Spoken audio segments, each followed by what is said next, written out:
আপনি সুদের টাকায়, ঘুষের টাকায়, চাঁদাবাজির টাকায়, মানুষের উপর জুলুম অত্যাচারের টাকায় আপনি সেহরি কালেমার ইফতার করলেন, আপনার রোজা হবে?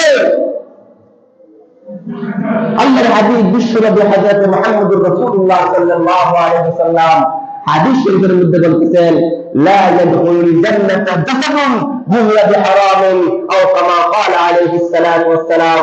আল্লাহর হাবিব বলতেছেন, ওই শরীর কখনো আল্লাহর তৈরি জান্নাতে প্রবেশ করবে না যে শরীর হারাম দ্বারা লালিত পালিত হয়।